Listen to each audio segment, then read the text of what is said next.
Hey guys, Amanda here. So, I wanted to give an update on my mental health stuff, and it's not going the way that I hoped. I'm back in the situation that I was in. The medication prescriber that I had started seeing neglected to tell me when he decided to take me on as a patient that he was leaving. So I saw him a total of 3 times. And I just saw him on Wednesday for my last visit. And I just feel, because I told him I was stressed out about this whole situation, and he asked me why. And I said, well, because you have, in my area, there are so many people who need psychiatric services for medication purposes, or somebody who does that. Might not be a psychiatrist, but somebody who's authorized to prescribe psychiatric medications. And a lot of people in that field don't like to work at agencies because they don't get paid enough. So they will start their own practice. And I have state insurance, so my options are limited. And yes, there are agencies around. In my area, though, there's this one place that I have gone to several times, and I've had negative experiences, and I don't want to go back there. So I asked him the last time I saw him, because I found out that he knew a previous prescriber that I had seen that I liked, and I asked him if he could ask him if he was taking new patients. And he sent him an email, and when I went to see him this last time, he wasn't taking new patients. He had a lot of things that he was doing, and he didn't have time to take on more patients. So, I mean, it is what it is, right? But what I don't understand is, why would you take on a patient if you're not going to be there? I don't understand that. So the second time I saw him, he's like, oh yeah, did I tell you that I'm leaving in 15 days? So I want to see you a week from now so I can see you before I'm gone. And I'm like, that's wonderful, you know.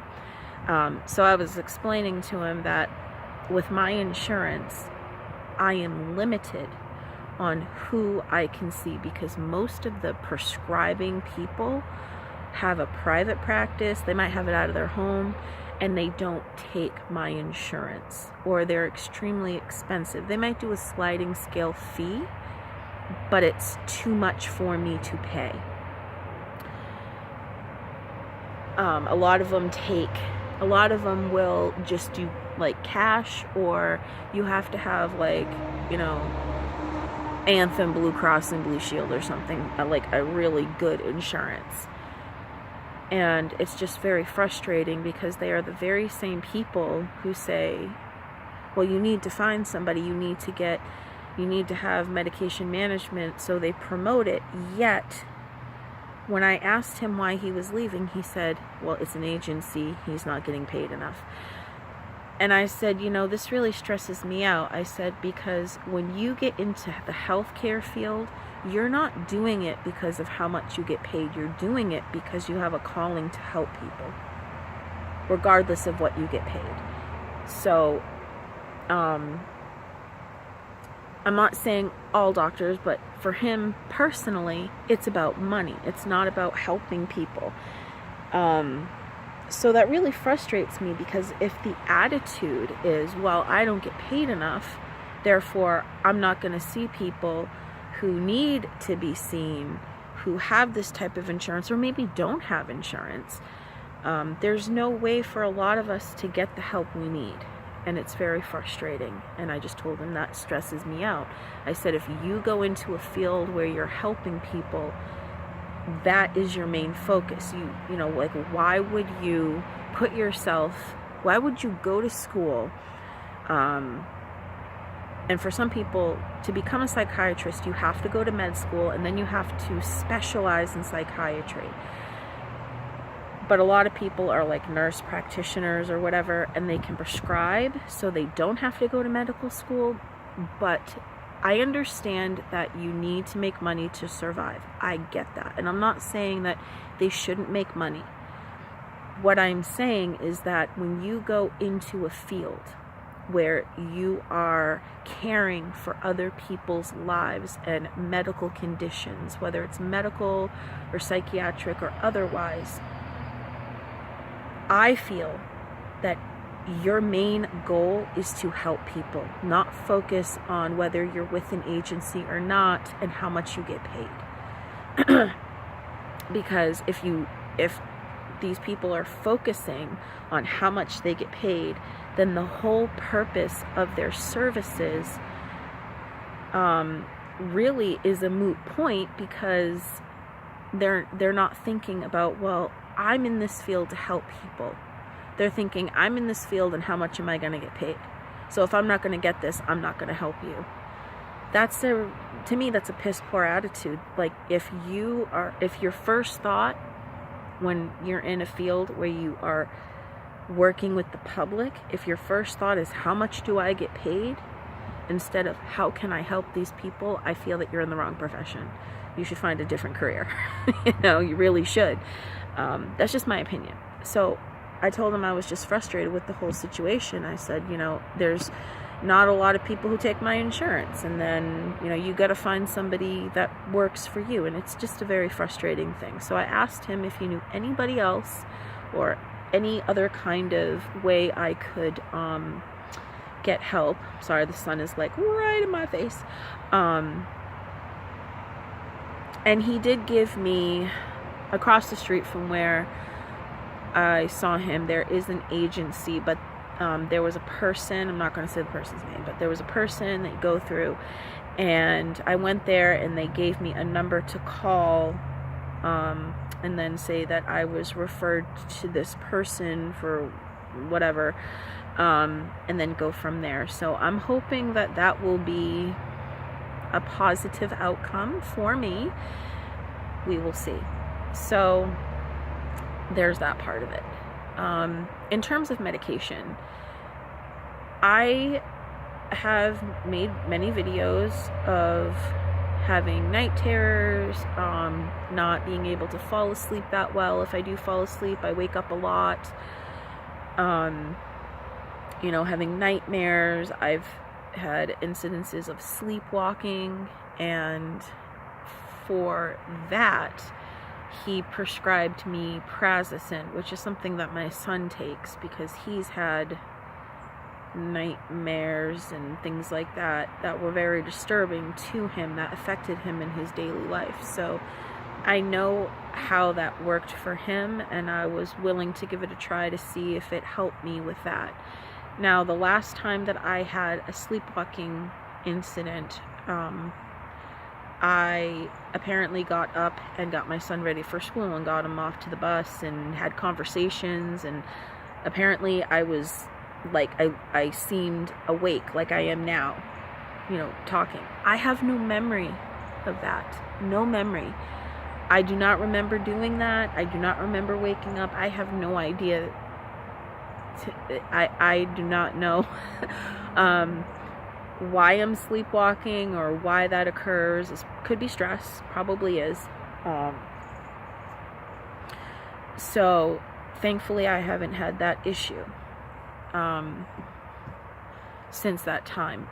And I have been taking that medication, and I've noticed that my dreams are kind of weird, not bad or scary or anything like that, just kind of weird. I don't know how else to describe my dreams,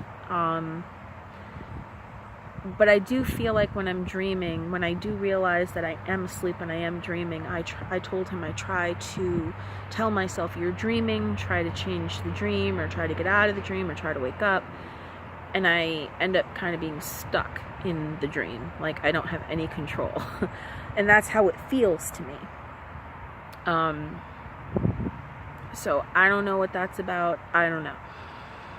So he actually sent out a referral for me to see a neurologist, I think, because I do have other issues that could be affecting my brain, I guess. I don't know. Because I have poor balance.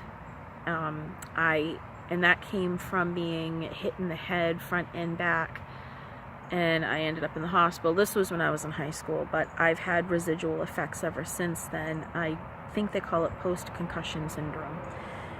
And, you know, I have been having memory problems and things like that, so he wants me to get checked out for that, which is a good thing, you know.